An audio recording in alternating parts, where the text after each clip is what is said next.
Now, will Bitcoin become widely accepted or not? That's I guess the $1 trillion question.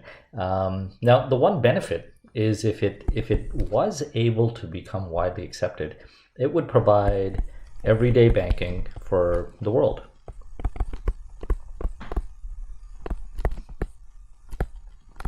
And that would have tremendous benefits. So right now, everyday banking is something you take for granted in North America, but there's many parts of the world where there's large portions of the population that don't have access to a bank account. They can't put their money in. As a result, they can't actually buy land and all that kind of stuff. So this would solve that problem. It would allow anyone with access to a phone to or any wallet that they would have where they could store their Bitcoin to have banking services, and they could, it opens up a lot more options for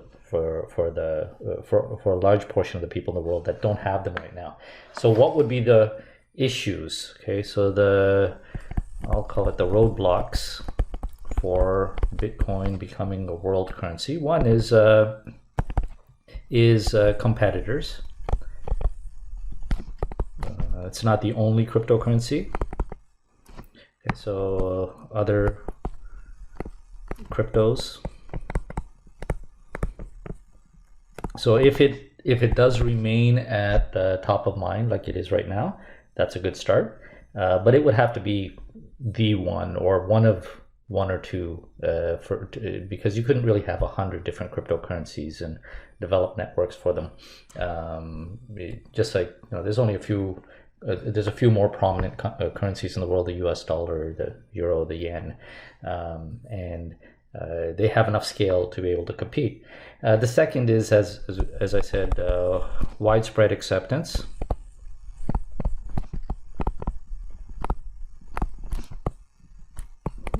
Okay, at stores, suppliers, everywhere.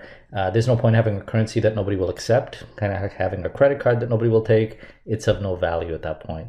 So this is probably the biggest one at this stage. I think they're already in good shape on item number one, but number two is something that is infrastructure that would need to be changed for a lot of stores and suppliers in order to accept it. Okay, and third one is also a big roadblock, but it's a question mark. Okay, so if you look at regulations by countries, okay, / I'll write central bank. Now, up till now, the only way to produce money in a country is the central bank prints it. They control the money supply. That gives them a lot of leeway on economic policy as well. When you go into recessions, you have the ability to change your money supply to match what you think needs to be done. In the case of Bitcoin, they don't control the money supply. The money supply is controlled by whatever is being mined. So it removes a lot of economic policy. So that is a concern. Okay, so the economic policy is impacted.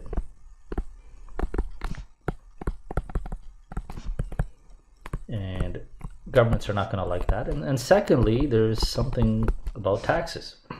Okay, so cryptocurrency, Bitcoin is purely anonymous. There's no way of tracking it. You have no idea who has it.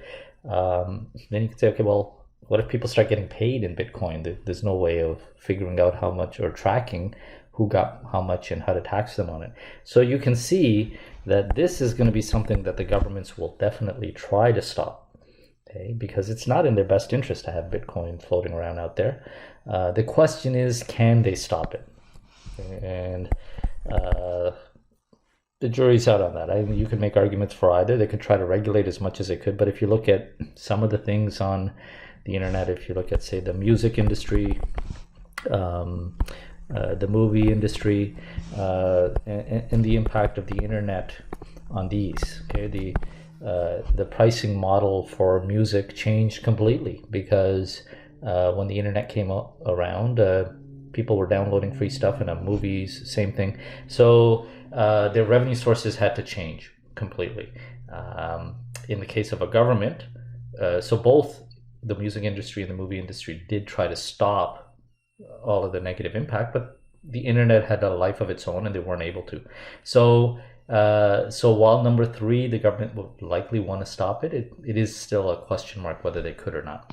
But what would really ultimately be the death nail, in my opinion, is this one here. If it does not get widespread acceptance as a currency that is accepted at almost everywhere, then people won't want to use it as a currency. They'll use it as an investment, and then that's just a value that can't be predicted.